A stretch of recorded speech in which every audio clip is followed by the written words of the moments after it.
Hello, everyone, and welcome to another episode, If You Could Hide a Cola podcast. My name's Daniel. This is my brother Clive. Hello, everybody. Welcome. Yes, Daniel.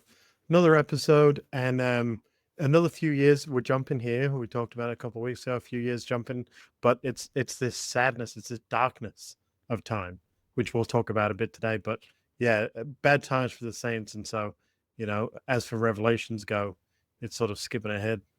Yeah. Clive, I'll start off with a quote.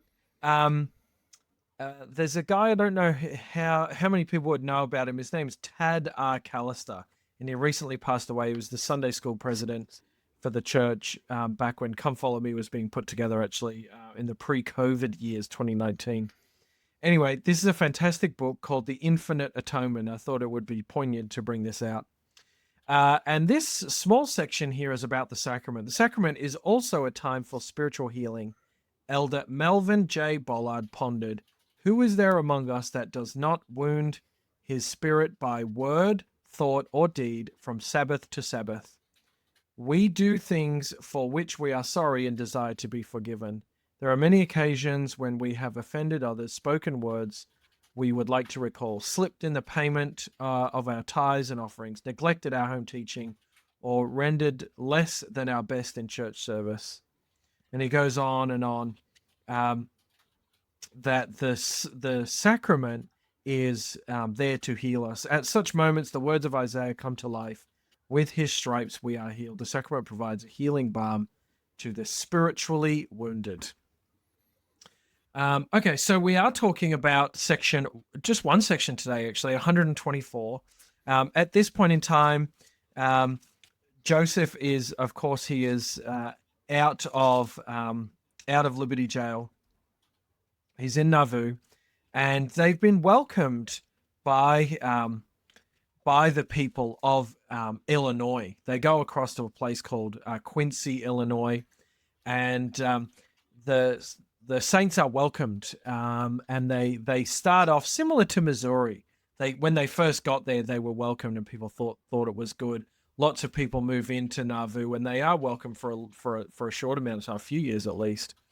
And Nauvoo gets so big that one particular article I was reading, that at this point in time, Nauvoo was as big as, in terms of population, it was as big as Chicago. So a lot of people live there. They're in a place called Quincy, and the saints were able to secure a place called Commerce. Commerce is a really rubbish place. It's on the banks of the Mississippi. It's a swamp. It's an actual swamp. We know in our history that the saints get malaria from living in this place, but it's swampy, and there's mozzies everywhere. And the saints are able to acquire Commerce, and they get to work immediately. They're very resourceful people, of course, and they drain the swamp, and they are able to start putting bits of land together, and they do a very good job. You can go to this area now. They rename it from Commerce to Nauvoo. And you can go to this area now, and it looks pretty close to what it did back then after the saints had built some homes. The Nauvoo House is there. There's a whole bunch of homes there that the church has tours, and I think the church owns most of the buildings there. That's where they are, and this revelation comes through when they're at Commerce. We're going to talk about building the Nauvoo House. We're going to talk about the shares. You can invest in owning it. A share, I think the cheapest share is $50. The most expensive share is $15,000. So there's shares in it. Like I said, it's really long. There's lots of callings for people.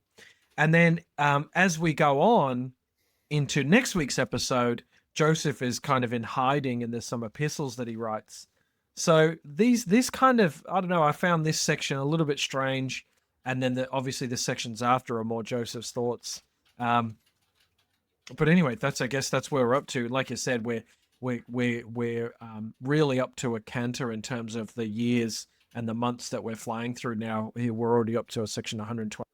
Yeah, so what I find when reading it is sort of trying to understand where the saints' mindsets are at, because we talked about last week how Joseph is in liberty and all the horrible things that have happened there, but like the members were driven out of Missouri, their houses were all burned down, the prophet was imprisoned in Liberty Jail, and now they go to this place. Like I said, it was called Commerce, and Joseph changed his name to Nauvoo. Nauvoo being in the Hebrew word of beautiful. So he called it that, even though, yeah, like I said, it was a swampy land and wasn't really very appealing at all. So for the Saints, it would have Yeah. felt Had he like another called it hard Nauvoo step. by now, Clive? Had he called it And Nauvoo by now, or was it still Commerce? I actually don't know the dates. I believe as he was settling it, they called it Nauvoo as they were Right. building it up. Um, Gotcha. what's interesting about the word Nauvoo, though, is it is a Hebrew word meaning beautiful, but there's a couple of Hebrew words that mean beautiful. And this one is only used a few times in the Bible. For example, Isaiah says, how beautiful upon the mountains are the feet of him that bringeth good things. And the beautiful word there is Nauvoo. But other times Right. through the Bible, when they say beautiful, it's something like ye or something like that, ye. Um, but yeah, so this word, it's like it's a rare Hebrew word that isn't really used very often, but more in a context of like comely and beautiful and that sort of sense. So it is like a it's not just an offbeat word of, oh, well, let's just call it beautiful. It does have quite special meaning to Joseph as he calls it that.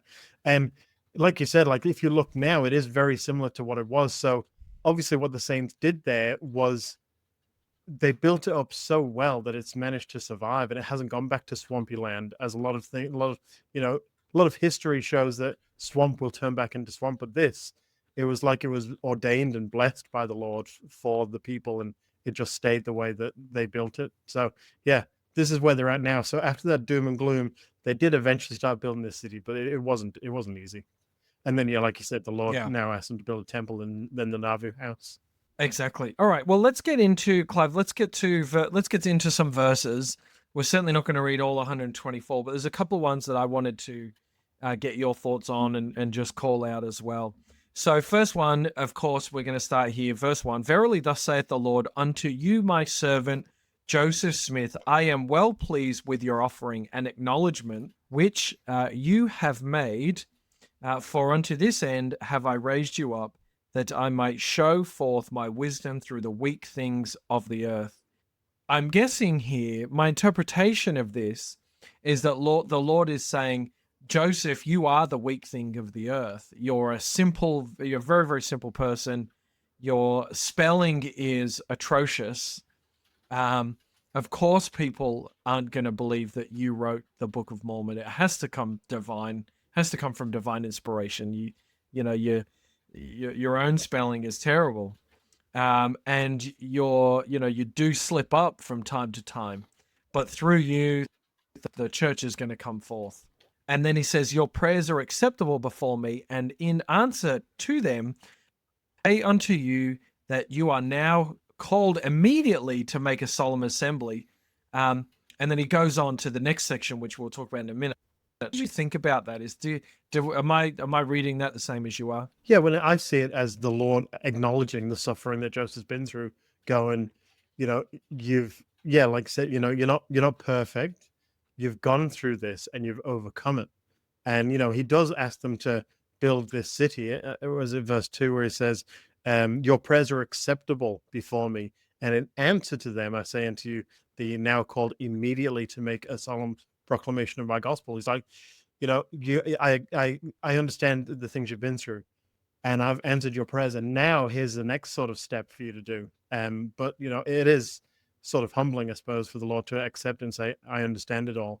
And now here's the next process to go to. And so the next part is where they call this proclamation. The proclamation shall be made to all the kings of the world, to the four corners thereof.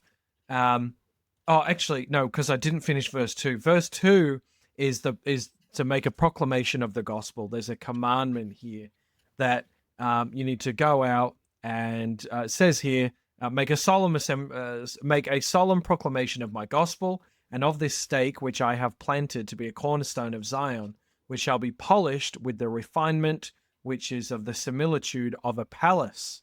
So this is going to be so nice. And what are you going to do? Well, the proclamation I've just told you about, it should be made to all the world, to the four corners thereof, to the honorable president-elect and the high-minded governors of the nation. In this case, Clive, the president of America was Martin Van Buren, and the president changes to someone Harrison.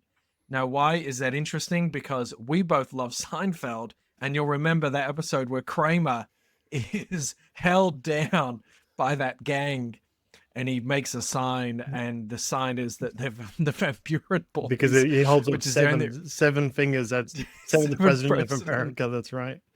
Which is the only reason why I feel like I've retained this information. Which is why you don't remember the name of the eighth guy, something Harris. Anyway, so yeah, that is amazing. So anyway, 3, 4, 5, 6, 7, they're all about this proclamation. And so I looked a little bit more into the proclamation and I downloaded it. It's actually a great BYU resource, actually. And it ends up being published in 1845, led by Brigham Young. And it's quite long. It's 16 odd pages. And it does call out. It calls out kings, calls out rulers. They testify of things. It says in this is page 3. And we further testify that the Jews among all nations are hereby commanded in the name of the Messiah to prepare to return to Jerusalem in Palestine and to rebuild that city and temple unto the Lord. Now that is interesting. That is a very, very interesting paragraph. We know what's going on in the world right now, but a very, very interesting paragraph. And also to organize and establish their own political government under their own rulers, judges, governors in that country. And it just keeps going on. And now, O ye kings, rulers, and people of the Gentiles, hear ye the word of the Lord. So it's really, really interesting, Clive. So this doesn't happen in Joseph's life. Joseph is martyred in 44, and then in 45, Brigham with the quorum, they say, we need to, Joseph's gone, we need to put this proclamation together and we need to send it out. And it is really, like I said, it's really, really interesting. They published it at the time. I don't actually know more than that if they actually tried to ship it out to specific honorable, quote unquote, honorable people. But it's pretty cool to read. You know, it's interesting because we embrace other religions. We don't say everyone must be a Latter-day Saint or we don't like you. You know, we want that religious freedom. We want people to be able to worship. Yeah. You know, obviously, in an ideal world, everyone would be Latter-day Saint. That'd be awesome. But we acknowledge that that's just not the case. And we also, you know, how are we to say we want religious freedom for us, but we don't want religious freedom for other people, you know? And Joseph Smith knew that. He understood that. And, you know, he was very much, all for that. And so that's great. And it is interesting because that proclamation, like you said, I had to look a bit of it. And yeah, he's talking about, you know, that those people should be building their temples and their synagogues and their churches. And this is the same section where the Lord's saying, this is actually the very first temple. Like, obviously, we talked about the other temple that they built, but it wasn't exactly the same style of temple that they've got. Like, this is more of like an ordinance temple that they're building now for Nauvoo. And so it's really interesting, the comparisons that, yes, this is a super important temple that we're building, but we still acknowledge that everyone should build their own and worship the Lord their way. Yeah, it's a good point. Clive, the other one I wanted to bring to your attention is 7, verse 7. Call ye therefore upon them with loud proclamation and with your testimony, fearing them not, for they are as grass, and all their glory as the flower thereof, which soon falleth, that they may be left also without excuse. And then it goes on that he will visit them.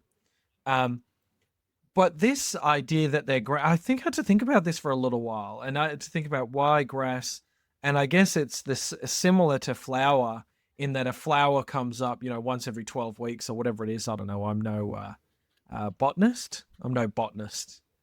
um, but grass is more like, can stay there, but eventually it will wither away and die. It can spring up out of nowhere, but it doesn't last forever. They are grass, and all their glory as the flower. The flowers look really nice, and the flowers have lots of ceremony, but eventually they just wither away, and they're not eternal. Like the Lord is saying, the gospel is eternal. Yeah, that makes perfect sense. It's quite an interesting, it's an interesting take on it.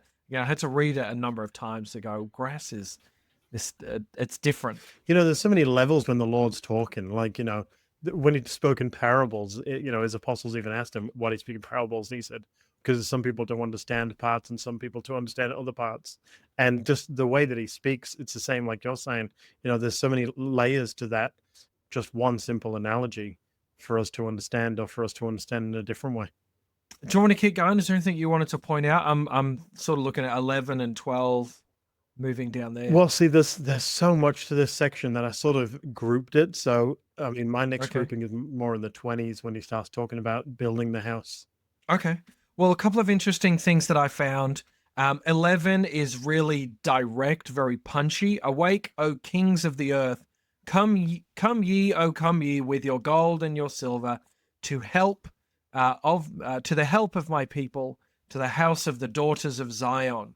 So the end of this proclamation, the start is do the proclamation. In the middle is, you're not going to last forever. And then at the end is what you should do is you should bring all your worldly possessions and help grow the kingdom on the earth. Do good with your things.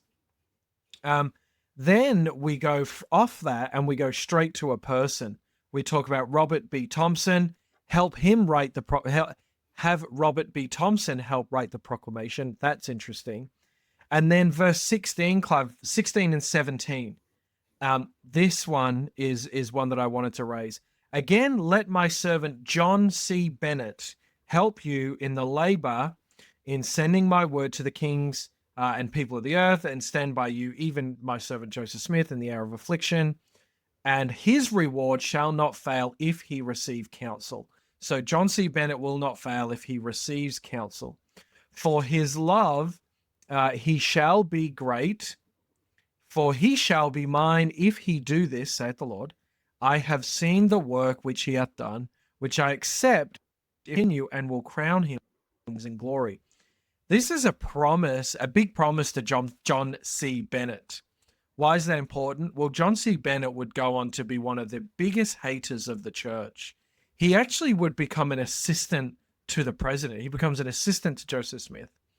And he falls out in only a year after this, I think, maybe 42, 43 latest. I'm sure it's 42 though.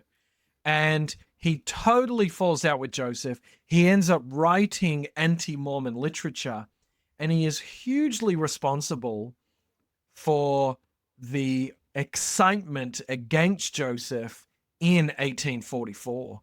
See, that's interesting, because I didn't know that when I was reading it, and I was reading it thinking, this guy's got such a, not an easy path, but if he just continued, like, the Lord has asked a lot of people to do crazy things. I need you to leave your house and go, even though you spend all this money on, leave your house and go do this and go do that. But all he's saying to John C. Bennett is keep doing what you're doing, and you'll be, just saying, Right. continue on. And I just read that going, wow, that's great. How lucky is that guy? The Lord's not saying, Right. great, you've done this, now I need you to go do this. He's just gone, just keep doing what you're doing, and I've blessed you, and I'll have a place Stay to there, crowned stay in, glory. stay in the zone. That's right. And so, but he's fell so far from grace now. So that's really interesting to know. I really like 19, and I'm imagining 19, Clive, is a key for the saints. There's this just a kind of out of place verse that talks about David W. Patton, of course, who was the first apostle martyred. We talk about Edward Partridge, who died as well. He was the first presiding bishop, and also Joseph Smith Sr. And so this is They're all in heaven. They're all with me, the Lord says in 19. And I don't know if he's talking about Joseph Smith Sr. specifically, but he says, who sitteth with Abraham at his right hand, and blessed and holy is he, for he is mine. And those people reading that, Joseph receiving that revelation must have been really special. Just before Joseph Smith Sr. dies, he blesses all of his children. He blesses Joseph Smith. And he blesses him that he won't lose his life till he's finished his mission. And shortly thereafter, Joseph Smith Sr. passed away. And so this revelation, I imagine, is more celebratory, I guess. Yeah, I would definitely say that is, speaking of Joseph Smith Sr., I mean, to be a patriarch is just, an incredible blessing. Yeah, it's interesting. One of the blessing that he gave to Hyrum, he says, Father Smith then laid his hands upon Hyrum's head and blessed him and conferred upon him the patriarchal office to hold the keys and authority thereof. So, Joseph Smith Sr., this was in early September, and he died in, only not long after. I think it was like middle of September or something. He passed it on knowing that this was, I'm going to die, but Hirum's going to be sort of the next year. And we'll talk about that when we talk in the 90s later. But it's really interesting that, one of the blessings was, I know Hyrum is going to be worthy of this. And so Hyrum is the one that, will be the next patriarch after me. Yeah, very cool verse. And the next couple of verses about a guy called George Miller, who's called into the bishopric. Anyway, let's keep going. All right. So in 22, he says, let my servant George, and then he lists a few other people, build a house upon my name, such as one as my servant Joseph shall show unto them upon the place which he shall show unto them also. And it shall be for a house for boarding, a house that strangers may come from afar and lodge therein. So it's interesting, isn't it? Because the Lord is sort of going to, there'll be people coming to visit. And yes, we're going to build a temple, but we also need to build a place for these people to come. And it's like the Lord's gone, the temple is for a spiritual, it really focuses on the spiritual side and the ordinances side, but we also need to put our focus to those people that are coming, to those people that are learning. It's like a missionary sort of place. Come here, come learn about our gospel. It's well planned. It's called the Nauvoo House. Eventually it will be called that. And yeah, the Lord just shapes it in this way of, we need to build a temple and we need to build this house at the same time. I really think it's quite interesting. Like this, I've made a bit of a list of the differences between the two. There's like, it's a sacred building versus a public building, but anyone is worthy to go to the temple at the same time that anyone can actually go to the Nauvoo House. Anyone who's traveling, anyone who's a guest. And it's just a really interesting that the Lord's gone welfare needs, temporal welfare needs and eternity and ordinances needs. And he's sort of laid it out that way.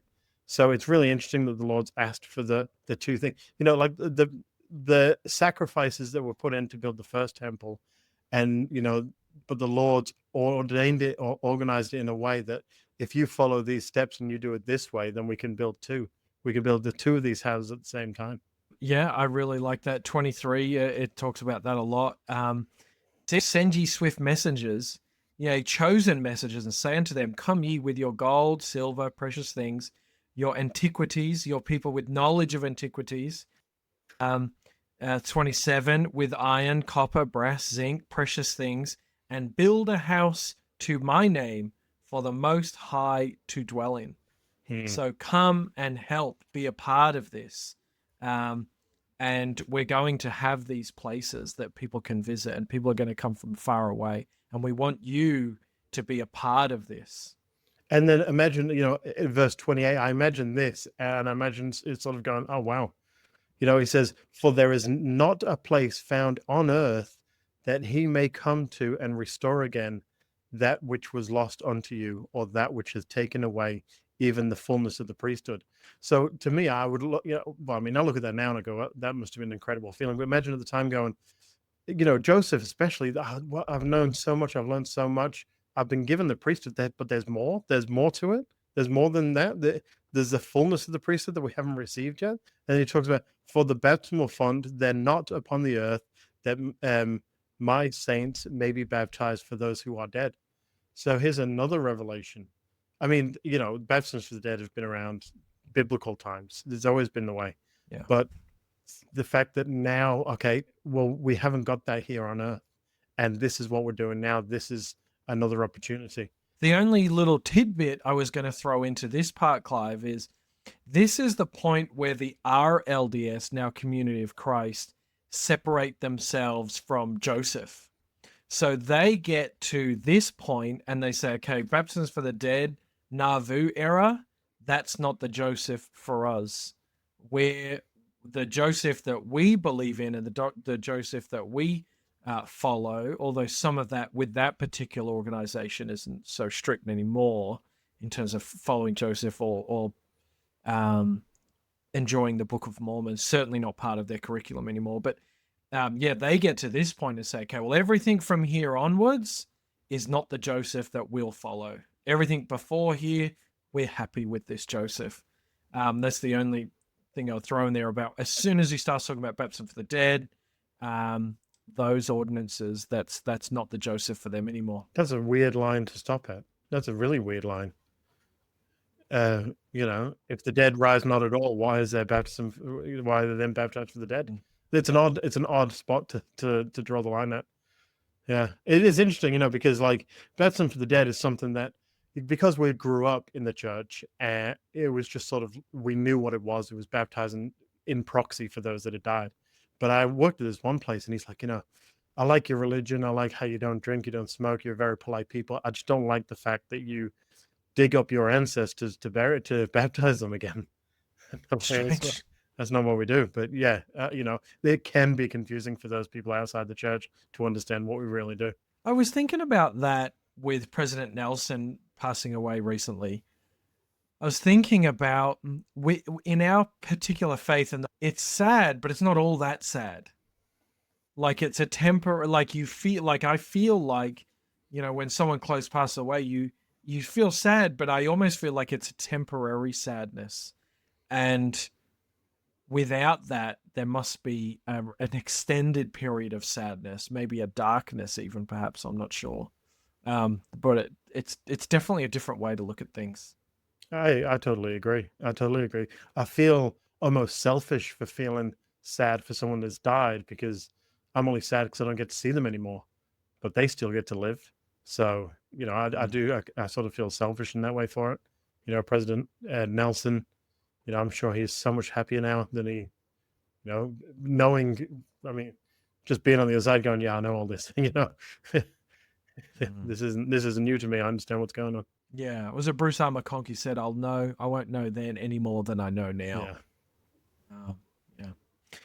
Anyway, where on earth are we up to? Okay, so Clive, I've got basically the temple or the ordinances is now all the way from, what have we got, 29 all the way to sort of 35, and then 35 continues to talk about it, but more stories.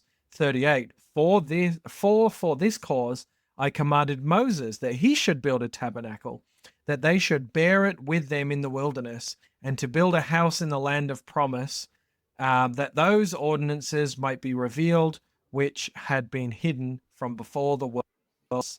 So we're getting this now. Here's the reasons why you've got to do it. I've always been doing it. And then in 39 is the introduction of washings and anointings. So we're getting into this detail. I guess for people who aren't really following it, Kirtland Temple is really just a place for the saints to meet. That there's not, it's not a temple like we would think of temples now, where the idea of Nauvoo is to have a temple closer, not the same certainly, but closer to what we see it as now. Yeah, and the Kirtland Temple was still dedicated. It was still dedicated to the Lord. But yeah, like I said, we don't have that into the ordinances like they do in this one. And it's interesting, isn't it? Because the Lord, it talks about, I'm not going to read it because I feel like we've read a lot, but the Lord basically says that if you build this house, you'll receive honor and immortality. But he gives a warning before that, and he says that if you don't build it, then you'll lose your chance for these blessings. And so, yeah, yes, we've had a temple before dedicated, but this is so much different. This is, these are things beyond anything you can imagine, which I mean, I speak by experience going to the temple. You know, you know things in the church, then you go to the temple and you go, what was that? Like, this is just way different. So to honor, to experience it firsthand, like it's almost like the Lord's excited, going, okay, build this temple because there's so much I need to teach you. There's so much more priesthood that you need to understand. You'll receive this honor. You'll receive all these blessings and these understandings. And I promise that if you don't do it, you'll lose out on this opportunity. You'll lose out on these blessings. And it's a shame the amount of people that fell away from the church before the Nauvoo temple was built, because like you said, they started doing that. Clive, I wanted to go to 49. Yeah, I had 49 highlighted, and I wrote. Do you have 49 as well? I wrote next to it, important to read, because I highlighted so many, Yeah. thinking I'm going to read heaps, and then I thought, well, I can't really read it all. But then I wrote next to 49, yeah, important to read. So yeah, go on, give it a read. Let's talk about it. Okay. Verily, verily, I say to you that when I give a commandment to any of the sons of men to do a work unto my name, and those sons of men go with all their might and with all they have to perform that work, and cease not their diligence, and their enemies come upon them and hinder them from performing that work, behold, it behooveth me to require that work no more at the hands of those sons of men, but to accept those offerings. I mean, I think about this, and I think about we try so hard. And there's so many obstacles in our way. For me, like being a missionary, and man, the amount of times a missionary comes home and goes, "Oh, my mission, I did this," and you're like, "Oh man, who cares?" But I feel like on my mission, I was there was this spirit, this incredible spirit, and nothing could fail. Like there was so many people against us, but it didn't matter.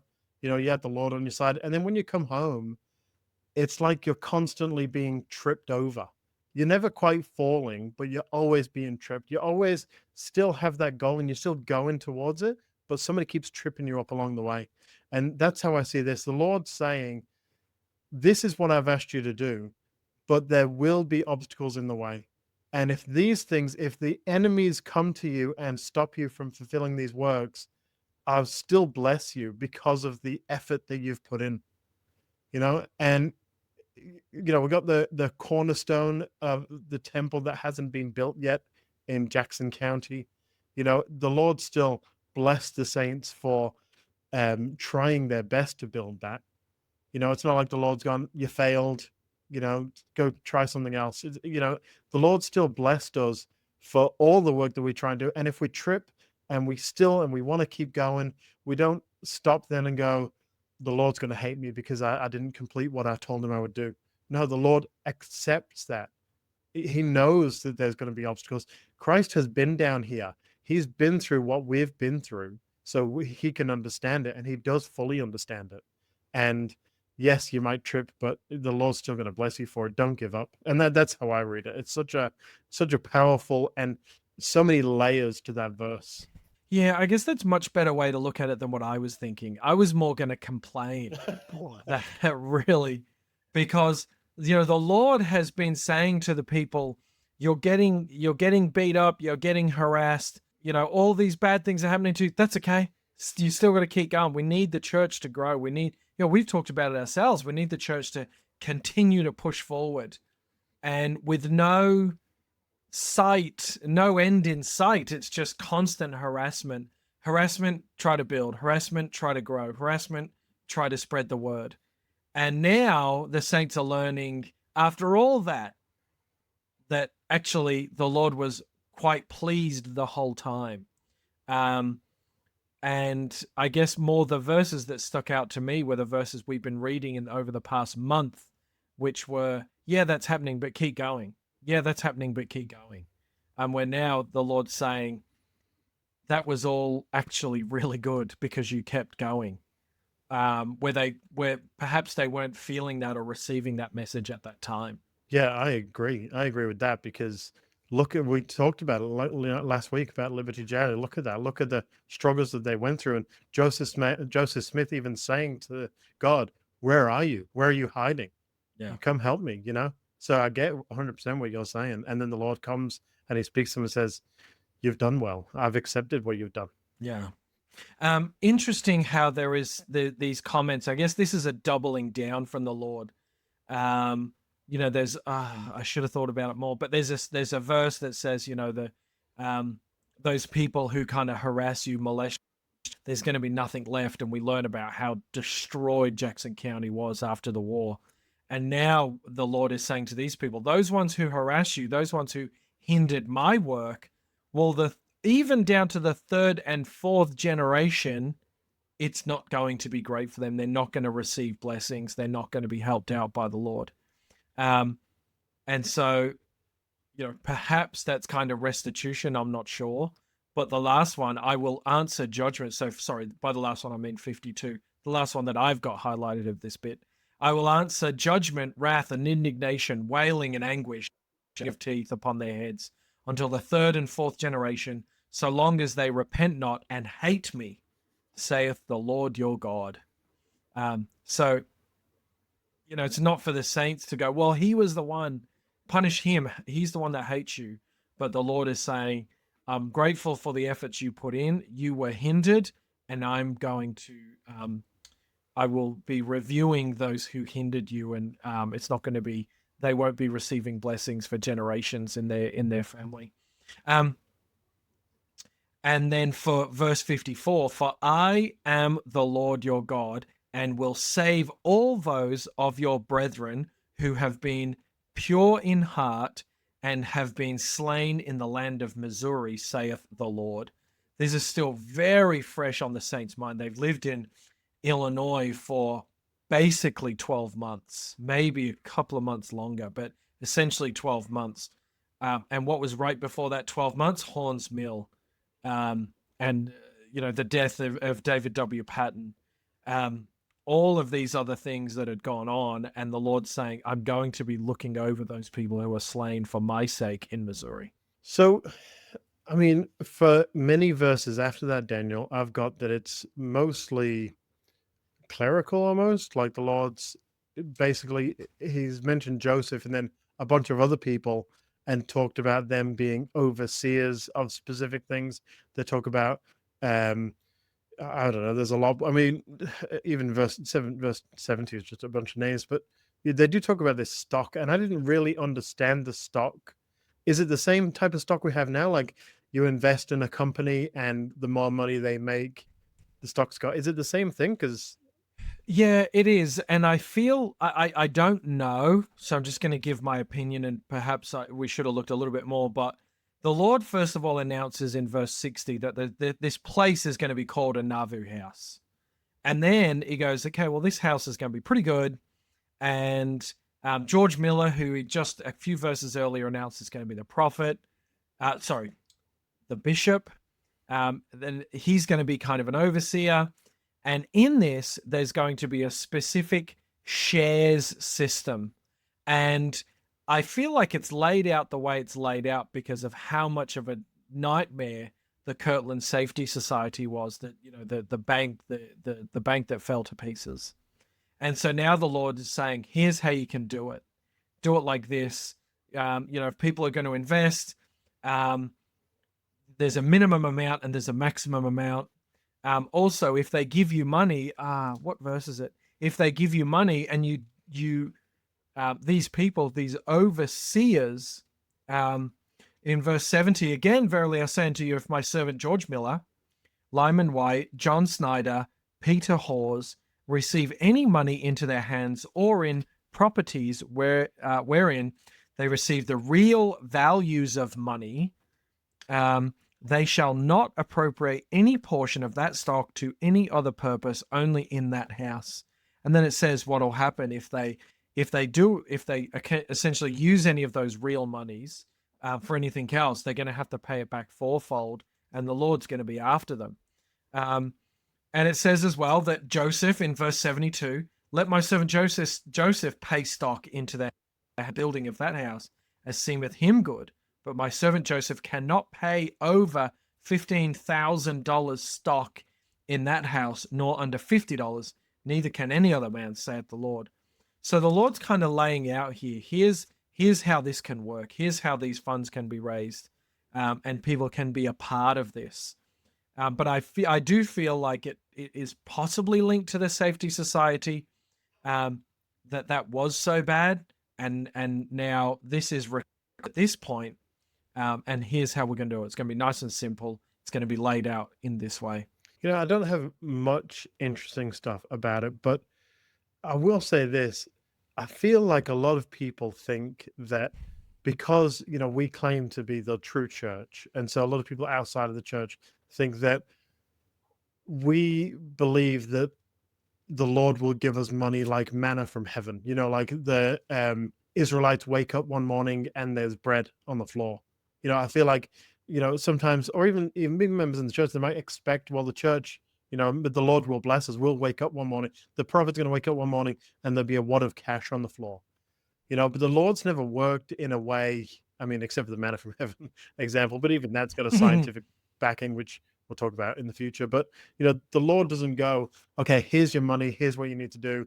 By the way, while you're sleeping, also, I built a temple for you, so don't worry about that. Like, the Lord does everything there's always a process. And we've seen that through the history of the church so far. If there wasn't such a process, it would have been so much easier for the saints. But you need to learn and you need to do things in a specific way, because this is the time for learning. So if the Lord comes to you and says, okay, here's how we're going to run it now. The bank didn't work. Let's run it like this. Here's your stocks, and here's this, and here's that, and spends the next, 10, 12 verses talking about how the stocks work. It's not like, because the Lord's going to come down and say, all right, here's your manna, here's your bag of gold. Everything works in a way specifically. And obviously the church has been very blessed, but it's always been because the Lord's organized it that way, and more than just giving us what we need. Yeah, no, I like what you're saying. So yeah, Clive, I guess you're right. As we go on, the Lord eventually in 124, if we can go that far ahead, Hyrum Smith, you're the patriarch. In 125, Joseph, you're the presiding elder. You're also the translator, a revelator, a seer, and a prophet. Of note, Clive, at some stage, we will elect someone, a prophet in the future, to be a translator, of course, with the final hidden parts of the Book of Mormon. The counselor, Sidney Rigdon, William Law. Then in 127, the presiding officer of the 12, Brigham Young. Noticeably, it says 12 over the 12 traveling council. The 12 are not assigned to a ward; they're traveling, and that's still now. Which 12 hold the keys? And who are the 12? Heber C. Kimball, Parley Pratt, Orson Hyde, so on and so on. David Patton, he says, I've taken him unto myself, but his priesthood can't be gone. Well, who's in the High Council? Samuel Benn, Henry G. Sherwood, George W. Harris. And so he's saying, here's how it is. I'm giving you the structure of how everything's going to be laid out now. And it's interesting. It's really, I don't know if it's relevant. Someone maybe smarter than us will probably tell us that it's super relevant, and maybe it's the Lord laying out how things work. But I would argue that that's kind of already happened in terms of the Lord giving the structure. Here it's just who's fitting in the structure at this point in time. But it's really interesting nonetheless. Yeah, see, when I was reading it, like I said, like at the beginning of the year, because that one person that constantly listens to this podcast remembers everything that I've said. But the Doctrine and Covenants for me, it was very much a reference. So there was references. So you'd find verses here and there. This person, is great. Like David Patton, he's come to me. He hasn't lost his priesthood. So you'd use that reference as, well, when you die and you had the priesthood, you haven't lost your priesthood. So sure. Reading it through as Makes sense. Are now, it's really interesting. And I look at it and go, did they really need to put this in? Because it's not really important for our day, but it is really good referencing. And so I wonder if that's why some things are kept in that we sort of think. But yeah, like you said, I mean, there's people way smarter than us who go, of course they did this. We use this all the time. You didn't even notice. But, to me, I think. You idiots. Yeah, exactly. Never listen to this podcast again. But, I definitely look at this and go, well, that's a great reference. And I've got a whole bunch of different ones highlighted. But the highlighting that I've got doesn't really flow with what's written in here. It's more just like, this is this, and this is a really interesting thing. So that's how I use this section. Okay. Well, no other better way to end this episode. Thank you for tuning in to another episode of If You Could Hite a Collar podcast. Catch us on Instagram and YouTube and Facebook. Subscribe to us there on YouTube. And yeah, we're grateful for you following us along on this journey.